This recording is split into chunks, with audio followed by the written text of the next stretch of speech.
Hello friends, welcome to our channel learning notebook. आज इस video में मैं आपके लिए लेकर आई हूँ class 6 SST exploring society India and beyond का चैप्टर फैमिली एंड कम्युनिटी। तो फ्रेंड्स, इस चैप्टर में आज हम समझेंगे कि फैमिली क्या होती है, what are the types of family, family members की क्या क्या रोल्स और रिस्पॉन्सिबिलिटी होती हैं, और फिर हम सीखेंगे कि कम्युनिटी क्या होती है और उसके हम बहुत सारे एग्जाम्पल्स भी पढ़ेंगे। तो इस वीडियो को एंड तक जरूर देखिए। और अगर आपको क्लास 6 सोशल स्टडीज का कोई और चैप्टर पढ़ना हो या क्लास 6 का कोई और सब्जेक्ट पढ़ना हो, जैसे कि साइंस, मैथमेटिक्स, इंग्लिश ग्रामर या हिंदी ग्रामर, तो इन सब का सारा सिलेबस हमने अपने चैनल लर्निंग नोटबुक पर कवर करा हुआ है। आप उन वीडियोस को भी जरूर देखें। और हाँ फ्रेंड्स, ये सारी वीडियोस आपको बहुत ही आसानी से मिल सकती है हमारी वेबसाइट पर, जिसका लिंक नीचे डिस्क्रिप्शन बॉक्स में है। तो आइए शुरू करते हैं और समझते हैं what is a family. The family is the fundamental and most ancient unit of any society. तो फ्रेंड्स, जो फैमिली है ये किसी भी सोसाइटी का एक फंडामेंटल कॉन्सेप्ट है। देखिए, और ये जो फैमिली कॉन्सेप्ट है ये कोई नया नहीं है, ये बहुत ही पुराना है। It is the most ancient unit of any society. Family provides a secure base and a feeling of being loved. Relationships among family members are based on love, care, and cooperation. तो जो ये family होती है ये हमें एक secure base provide करती है, यानी कि हम जब भी फैमिली के साथ होते हैं हम सिक्योर्ड फील करते हैं और डेफिनेटली हमें बहुत सारा प्यार मिलता है अपने परिवार से। तो जो फैमिली मेंबर्स होते हैं उनका जो ये प्यारा सा रिलेशनशिप है ये कौन कौन सी चीजों पे बेस्ड होता है? ये बेस्ड होता है लव यानी प्यार पर। केयर, हम एक दूसरे की केयर करते हैं, बहुत ज्यादा ख्याल रखते हैं एक दूसरे का। स्पेशली अगर कोई हमें हमारे परिवार में कोई बीमार हो जाए तो जब तो हम बहुत केयर करते हैं और करनी भी चाहिए। और इसी तरह कोऑपरेशन पर, कोऑपरेशन यानी कि हम सब मिलकर एक साथ सारा काम करते हैं। तो ये होती है फैमिली। इन तीनों के अलावा एक और फैक्टर जो बहुत इंपॉर्टेंट होता है फैमिली के बीच में, वो होता है ट्रस्ट। हमें एक दूसरे पर, हर एक फैमिली मेंबर को दूसरे फैमिली मेंबर पर ट्रस्ट यानी विश्वास होना चाहिए। और जिस भी फैमिली में ट्रस्ट होता है अपने आप ऑटोमेटिकली ये तीनों फैक्टर्स और बढ़ जाते हैं।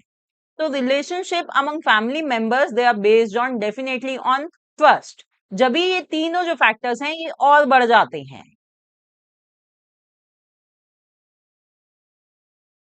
In Indian society, there are different types of families. तो फ्रेंड्स, हमारे इंडिया में बेसिकली दो टाइप की फैमिलीज होती हैं। कौन कौन सी? Nuclear family and joint family. आइए इन दोनों टाइप ऑफ फैमिलीज के बारे में समझते हैं। First we are going to learn about joint family. Joint family consists of multiple generations living together, including grandparents, parents, uncles, aunts, brothers, sisters, and cousins. तो joint family वो family होती है जिसमें मल्टीपल जनरेशन्स एक साथ मिलजुल कर रहती हैं। मल्टीपल जनरेशन्स का क्या मतलब है? यानी कि उसमें ग्रैंड पेरेंट्स, दादा दादी होंगे, पेरेंट्स मम्मी पापा होंगे, अंकल आंट्स यानी कि चाचा चाची, ताऊ जी ताई जी, ये सब भी हो सकते हैं, और सभी भाई बहन और कजिन्स, ये सब मिलजुल कर एक साथ एक घर में रहते हैं। जैसे कि हमें इस पिक्चर में दिखाई दे रहा है। देखिए, इस परिवार में, इस ज्वाइंट फैमिली में दादा दादी हैं, मम्मी पापा हैं और उनके बच्चे हैं। All family members reside in the same house, often sharing resources and responsibilities. और जैसे कि मैंने आपको बताया कि ये सभी फैमिली मेंबर्स एक ही घर में रहते हैं and they share resources and responsibilities, यानी कि जो भी जितना भी उनके पास अवेलेबल है घर में सब आपस में शेयर करते हैं उसको, और रिस्पॉन्सिबिलिटीज को भी, यानी कि काम भी मिलजुल कर करते हैं। तो ये होती है joint family. Now what are the benefits of joint family? Members share financial responsibilities and workload, which reduces pressure on a single individual. अब देखिए यहाँ पर लिखा है share financial responsibilities and workload. इसका क्या मतलब है? यूजुअली फ्रेंड्स, आपने देखा होगा कि ज्वाइंट फैमिलीज में कंबाइंड बिजनेस होता है। तो अगर किसी भी मेंबर को वहां पर बाहर जाना है, भाई बिजनेस वो नहीं जा सकता, बिजनेस नहीं संभाल सकता कुछ दिनों तक, तो जो दूसरा फैमिली मेंबर होता है वो उसकी रिस्पॉन्सिबिलिटी, उसका वर्कलोड ले लेता है। तो यहाँ पर किसी सिंगल इंडिविजुअल पर इतना वर्क प्रेशर नहीं होता, तो इससे एक स्ट्रेस फ्री एनवायरनमेंट क्रिएट होता है सबके लिए। इसी तरह घर के जो काम हैं उनमें भी रिस्पॉन्सिबिलिटी शेयर हो सकती हैं। अगर पेरेंट्स को कहीं जाना है और पीछे बच्चे अगर दादा दादी के पास हैं, तो वो आराम से पेरेंट्स कहीं जा सकते हैं। अगर वो नौकरी करने जाना चाहते हैं तो वहां पर भी जो दादा दादी होते हैं वो छोटे बच्चों की केयर आसानी से कर सकते हैं। तो फ्रेंड्स, ये एक one of the most important benefit होता है ज्वाइंट फैमिली में रहने का। Another advantage is strong emotional support and security during time of stress or crisis.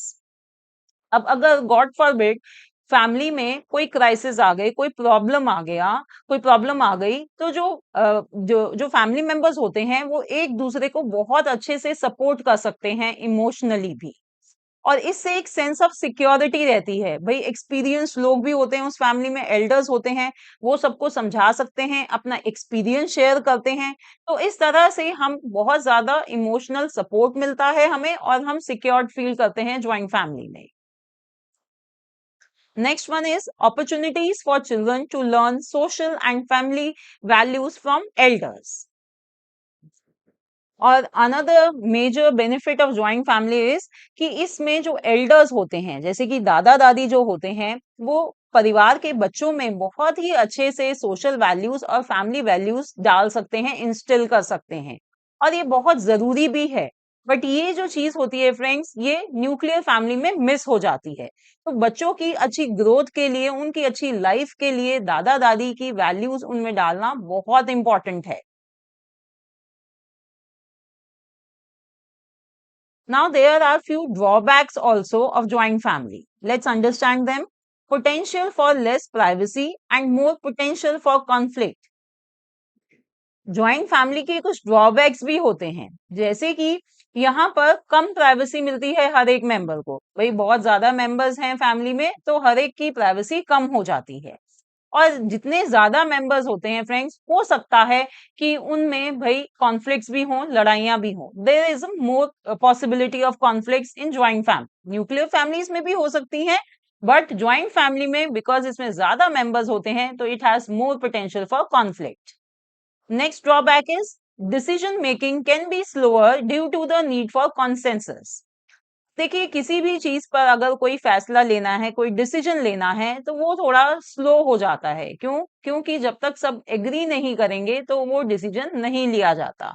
तो इसलिए decision making in joint family can be slower. बात करते हैं nuclear family. A nuclear family has parents and their children living together.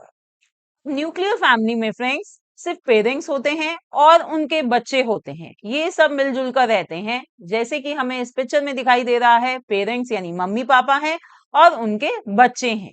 तो ये होती है nuclear family. Nuclear family tends to be more independent, lives with its own household.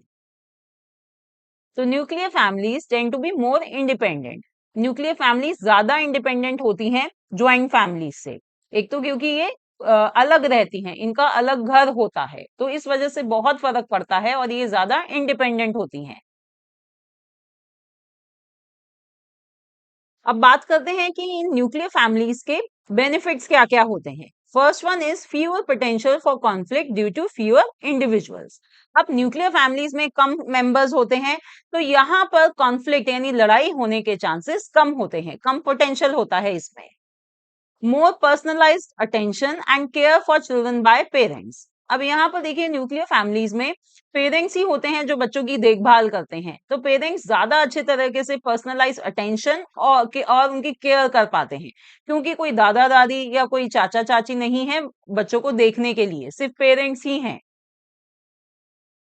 Next one is with fewer members to support, nuclear families often find it easier to manage their finance. देखिए, यहाँ पर जब कम members होते हैं, तो जो parents होते हैं वो अपने फिनेंस को अच्छे से मैनेज कर पाते हैं। उनको पता है कि भाई किस चीज पर क्या खर्चा होना है। तो इस तरह से जो न्यूक्लियर फैमिलीज होती हैं उनके ये सब बेनिफिट्स हैं। Now there are some drawbacks also. अब न्यूक्लियर फैमिलीज के क्या क्या ड्रॉबैक्स हैं वो पढ़ते हैं। It lacks the strong social support system of a joint family. तो फ्रेंड्स हमने देखा था कि ज्वाइंट फैमिलीज में बहुत ही स्ट्रॉन्ग सोशल सपोर्ट और इमोशनल सपोर्ट होता है। अगर कोई भी क्राइसिस आ जाए, प्रॉब्लम आ जाए, तो सब फैमिली मेंबर्स संभाल लेते हैं। बट ये चीज न्यूक्लियर फैमिलीज में मिसिंग होती है। Another drawback is with both parents working, they face challenges in balancing work and childcare responsibilities. Yes, friends, ये जो प्रॉब्लम है न्यूक्लियर फैमिलीज की, ये आजकल के टाइम में बहुत ज्यादा प्रोमिनेंट है। क्यों? क्योंकि यूजुअली जो दोनों पेरेंट्स होते हैं न्यूक्लियर फैमिलीज में, वो वर्किंग होते हैं, उनको ऑफिस जाना होता है। तो इस वजह से उनको बहुत प्रॉब्लम होती है कि भाई कैसे वो अपने काम को, ऑफिस के काम को बैलेंस करें अपने बच्चों की रिस्पॉन्सिबिलिटीज के साथ।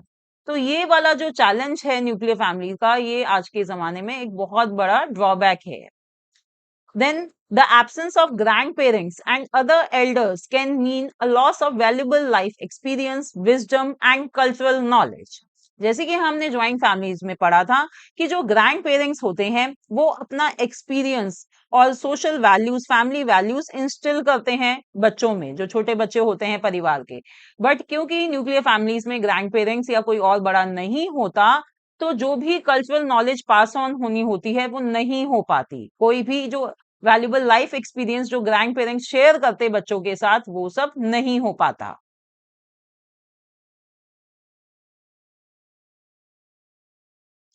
अब फ्रेंड्स देखिए, जब हमें अपने फैमिली मेंबर्स को बुलाना होता है तो इंग्लिश में तो उसके लिए क्या है, सिर्फ दो ही वर्ड्स होते हैं, अंकल या आंट। बट हिंदी में इसके लिए काफी सारे वर्ड्स हैं, जैसे कि बुआ, ताऊ, ताई, चाचा, चाची, मौसी। तो देखिए इंग्लिश में इन सभी को क्या कहते हैं, अंकल या आंट, राइट। अब अगर इसी तरह एक और वर्ड होता है ये कजन। कजन, इसके लिए ये इंग्लिश वर्ड है, इसके लिए कोई हिंदी का वर्ड नहीं है। हिंदी में हम यूजुअली बस कह देते हैं भाई बहन। तो यानी कि ये जो बुआ और चाचा, ताऊ, ताई, इनके जो बच्चे होते हैं वो आपके होते हैं कजन्स। पर हिंदी में इस वर्ड कजन के लिए कोई शब्द नहीं होता। क्यों? ये इसलिए नहीं बनाया गया फ्रेंड्स, क्योंकि इस चीज को एम्फसाइज करने के लिए कि परिवार में जितने भी बच्चे हैं, जितने भी चिल्ड्रन हैं, उनके बीच में एक डीप बॉन्ड बना रहे। वो सभी यही समझे और यही माने कि भाई हम सभी परिवार के ब्रदर और सिस्टर हैं, हम सब बच्चे हैं और हम सब एक दूसरे के भाई बहन हैं। इसलिए कजन का हिंदी में एज सच कोई शब्द नहीं होता। Now, next topic is roles and responsibilities. Each member of the family has a role and responsibility towards other members. तो देखिए हमने पढ़ा था that relationships among family members it are based on love, care and cooperation. तो जो cooperation का मतलब है वो होता है कि भाई मिलजुल कर काम करना। तो फैमिली के हर एक मेंबर का एक रोल होता है और एक रिस्पॉन्सिबिलिटी होती है दूसरे फैमिली मेंबर की तरफ। तो देखते हैं कि भाई किसके क्या क्या रोल होते हैं। जैसे कि parents are responsible for raising their children to become happy individuals and responsible members of the society. Parents responsible होते हैं बच्चों को अच्छे से रेज, यानी कि उनको अच्छे से पढ़ाने के लिए, लिखाने के लिए और उनको एक अच्छा इंडिविजुअल, अच्छा ह्यूमन बीइंग बनाने के लिए, जिससे कि वो सोसाइटी का एक रिस्पॉन्सिबल मेंबर बने। इसी तरह से बच्चों की भी रिस्पॉन्सिबिलिटी होती है that as they grow up they take on more responsibilities in the home to help other family members. कि जैसे जैसे बच्चे बड़े होते जाएं वो अपने फैमिली मेंबर्स की जो उनकी रिस्पॉन्सिबिलिटीज हैं घर में, उनका हाथ बटाएं और घर में हेल्प करें।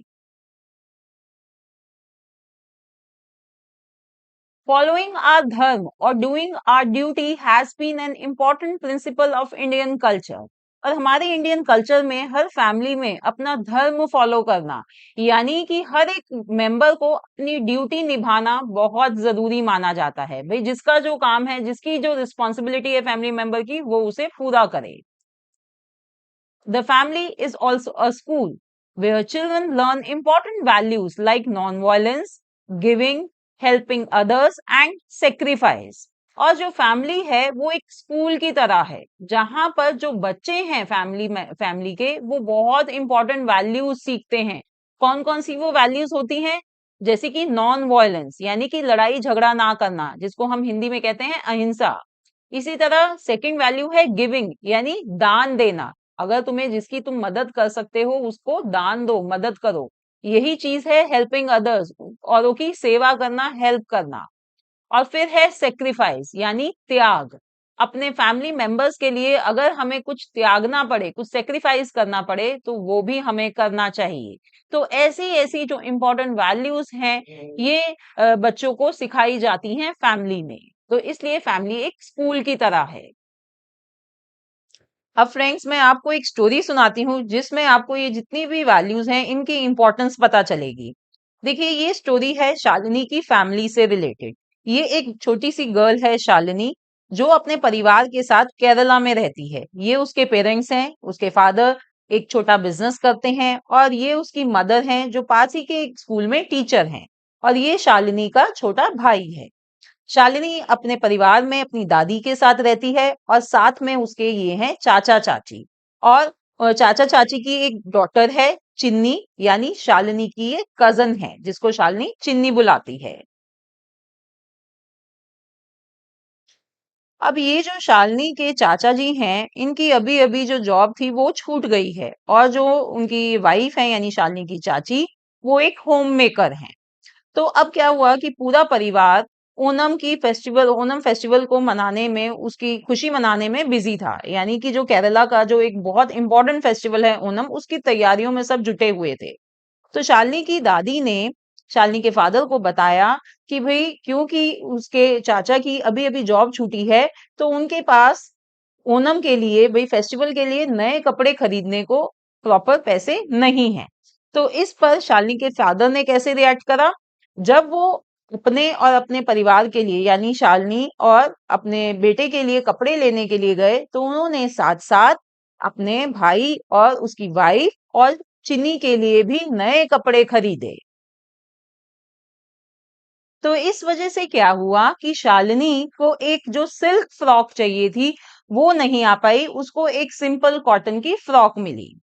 तो शालिनी की दादी ने शालिनी को समझाया कि परिवार का मतलब ही यही है कि अगर कोई परिवार में कोई मुसीबत आ जाती है, तो सब एक दूसरे की मदद करते हैं, और जो भी कुछ होता है उसको मिल बांट कर इस्तेमाल करते हैं। तो शालिनी को ये बात समझ आ गई और वो खुश हो गई। तो फ्रेंड्स, इस छोटी सी स्टोरी से हमें फैमिली में जो वैल्यूज होनी चाहिए उनकी इंपॉर्टेंस का पता चलता है। हमें एक दूसरे की हेल्प करनी चाहिए, जो भी रिसोर्सेज है उनको शेयर करके यूज करना चाहिए, और सेक्रीफाइस की इंपॉर्टेंस भी पता चलती है इस स्टोरी से।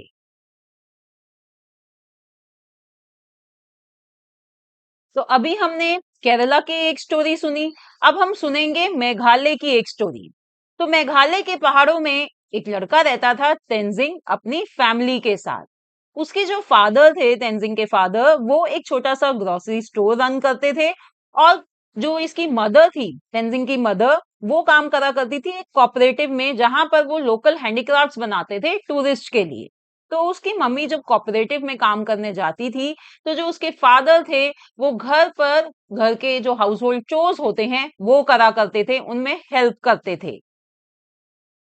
जैसे कि घर की क्लीनिंग करना। इनके पास एक छोटा सा वेजिटेबल गार्डन था, तो उसकी भी केयर करते थे। और यहाँ तक कि जो तेंजिंग के फादर थे, वो तेंजिंग की ग्रैंड मदर को देखिए खाना बनाने में भी हेल्प करा करते थे। तो फ्रेंड्स, देखिए, इस स्टोरी से हमें पता चलता है कि फैमिली में हम सबको एक दूसरे को सपोर्ट करना चाहिए। इस टाइम पर जब तेंजिंग की मदर काफी बिजी हो गई थी अपने ऑफिस वर्क में, तो इसके फादर ने पिच इन करा और उन्होंने घर के कामकाज में मदद करी। तो ये फर्क होता है फैमिली में रहने का, कि भाई family always support each other. और जो उसकी ग्रैंडमदर थी, जैसे कि हमें इस पिक्चर में दिखाई दे रहा है, वो घर के बच्चों को बहुत अच्छी अच्छी इंटरेस्टिंग स्टोरी सुनाती थी, which was full of humour and wisdom. और जो तेंजिंग के ग्रैंडफादर थे, वो तेंजिंग को होमवर्क कराने में मदद करते थे, उसको बस स्टॉप तक भी छोड़कर आते थे स्कूल जाने के लिए। तो फ्रेंड्स, देखिए, इन सब से हमें पता चलता है कि ज्वाइंट फैमिली की कितनी इंपॉर्टेंस है।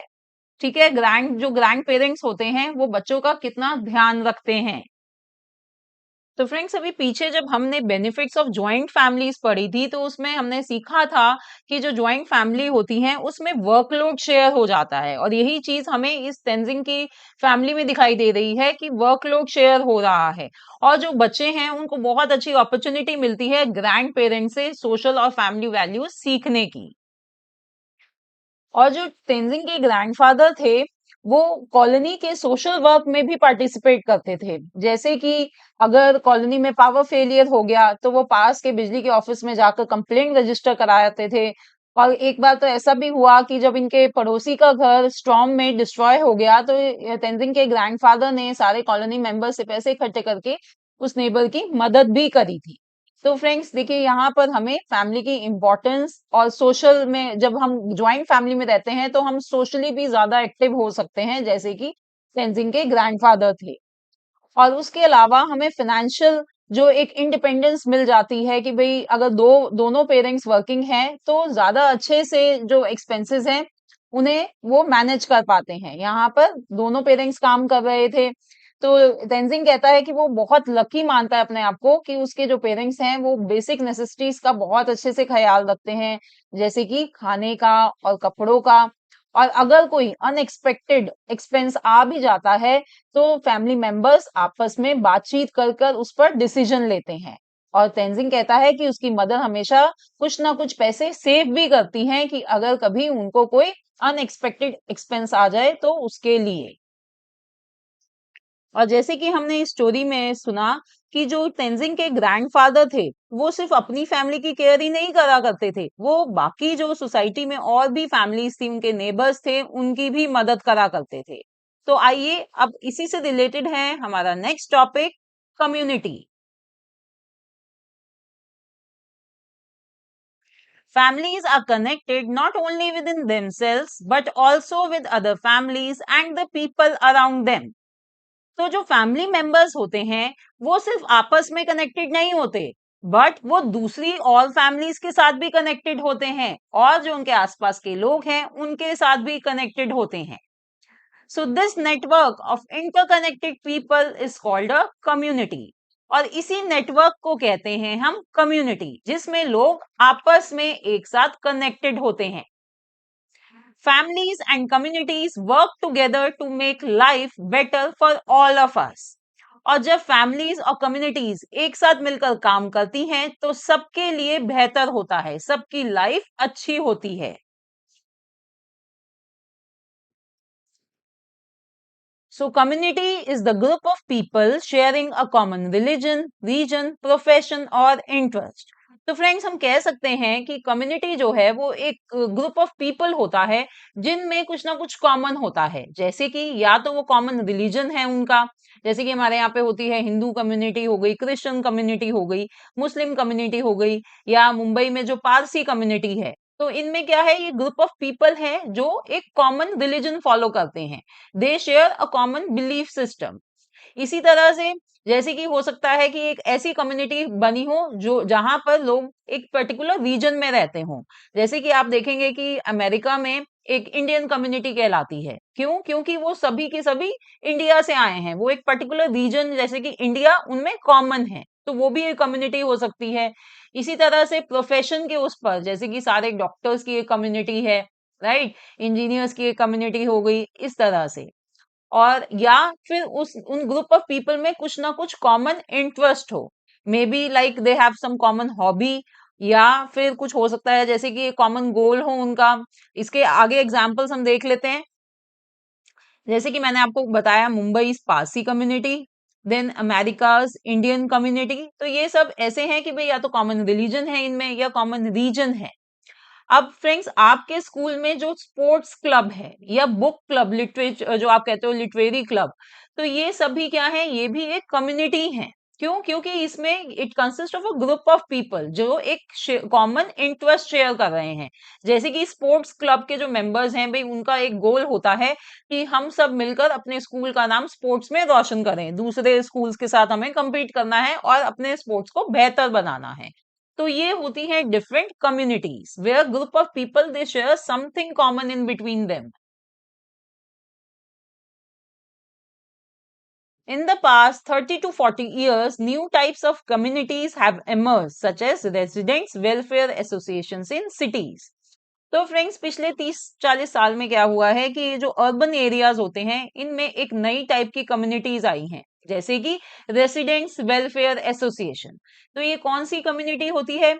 इसमें क्या होता है कि पर्टिकुलर लोकेलिटी के जो रेसिडेंट्स होते हैं उनमें से कुछ रेसिडेंट्स मिलकर एक कम्युनिटी फॉर्म करते हैं जिसे कहते हैं residents welfare association. And they have a common interest, common goal. क्या ये उनका कॉमन होता है उनमें इंटरेस्ट कि भाई वो चाहते हैं कि जो उनका लोकेलिटी है उसका अच्छे से देखभाल हो। They are working for the welfare of their locality. उसमें जो अगर कोई प्रॉब्लम्स आ रही हैं तो उसको कैसे दूर करना है, कुछ इश्यूज हैं तो कैसे उन्हें रिजॉल्व करना है। तो ये भी एक कम्युनिटी होती है, residents welfare associations.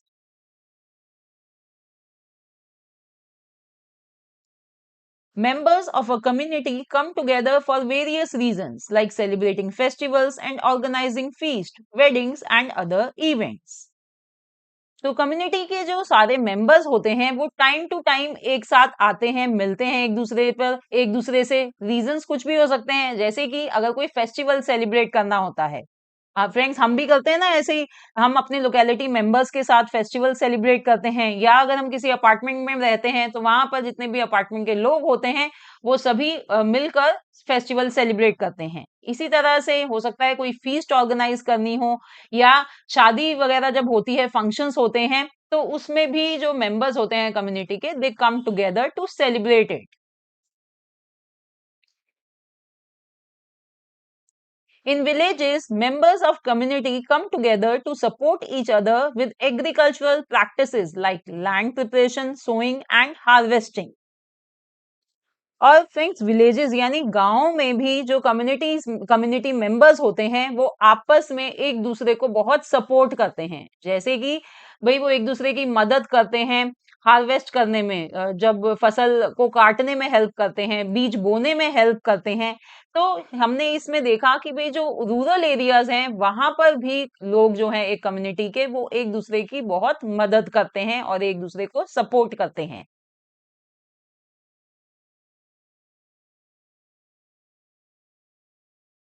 For example, during the Chennai floods of 2015, many private groups and religious organizations cooked large quantities of food and distributed it to people who needed it. और friends, जैसे कि मैंने आपको बताया कि community में जो लोग होते हैं उनका एक कॉमन इंटरेस्ट होता है, that's why they form a community. और इसका एक एग्जांपल है ये चेन्नई फ्लड्स ऑफ 2015। इस टाइम पर बहुत सारे प्राइवेट ग्रुप्स और रिलीजियस ऑर्गेनाइजेशंस ने मिलकर कम्युनिटी बनाई, और उस कम्युनिटी का एक कॉमन गोल था। क्या गोल था? कि भाई जो भी चेन्नई की फ्लड में जो लोग भी बहुत ज्यादा इफेक्टेड हैं उन उन तक खाना पहुंचाया जाए। आइए रियल लाइफ ऐसी ही कम्युनिटी का एक रियल लाइफ एग्जांपल और देखते हैं। Mills planted thousands of trees across hundreds of villages to solve the problem of water crisis. तो फ्रेंड्स, ये एक कहानी है उसकी, मध्य प्रदेश की रियल लाइफ स्टोरी है ये। मध्य प्रदेश में over a period of time एक जगह पर बहुत ज्यादा सूखा पड़ गया, यानी पानी की कमी हो गई। तो वहां पर एक कम्युनिटी थी भिल की। भिल्स एक ट्राइब है, उनकी कम्युनिटी है भिल्स। तो उन्होंने इस प्रॉब्लम को रिजॉल्व करने के लिए क्या करा, उन्होंने बहुत सारे ट्रीज प्लांट करे पूरे एरिया में अक्रॉस हंड्रेड्स ऑफ विलेजेस, जिससे कि जो पानी का जो क्राइसिस था वो सॉल्व हुए। और उसके साथ साथ they also dug trenches to conserve rain water and created other water harvesting structures. जैसे कि हमें इस पिक्चर में दिखाई दे रहा है, ये जो भिल कम्युनिटी है, इन्होंने देखिए ट्रीज तो प्लांट करे ही करे, उसके साथ साथ बड़े बड़े ट्रेंचेस यानी गड्ढे खोदे जिनमें बारिश का पानी कंजर्व हो, बारिश का पानी स्टोर करा जा सके। और इस तरह से उन्होंने और भी बहुत सारे वाटर हार्वेस्टिंग स्ट्रक्चर क्रिएट करे। तो ये जो भिल्स की कम्युनिटी थी, इन्होंने देखिए इस चीज के लिए इनको कोई पैसे नहीं मिल रहे थे, but they were doing this to serve the community, कि भाई जो बाकी के जो लोग हैं उनकी मदद करने के लिए, और उनकी जो एक ड्यूटी है टूवर्ड्स मदर अर्थ, उसको फुलफिल करने के लिए उन्होंने ये सब काम किया। आइए अब एक रियल लाइफ एग्जांपल देखते हैं अर्बन एरियाज में। तो ये एक रियल लाइफ स्टोरी है गुजरात की, जहां पर एक पर्सन थे कमल परमार, जो एक छोटी सी ऑटो रिपेयर शॉप चलाया करते थे। तो उन्होंने अपने घर के आसपास अंडर प्रिविलेज चिल्ड्रन को देखा, बच्चों को देखा, जो कभी भी या तो स्कूल नहीं गए थे या कुछ ऐसे बच्चे थे जो कुछ साल स्कूल गए उसके बाद उन्होंने ड्रॉप कर दिया। तो उनकी ऐसी हालत देखकर जो कमल परमार थे उन्होंने उन बच्चों को ट्यूशन देनी शुरू करी। अपनी 9:30 टू 5:30 की जॉब के बाद, काम के बाद, वो इन बच्चों को ऐसे सड़क के किनारे वो उनको ट्यूशन देते थे।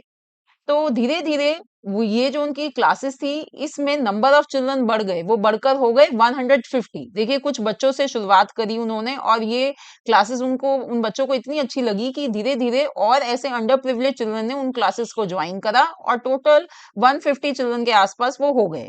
और कमल परमार इन बच्चों को कई बार रात का डिनर भी देते थे।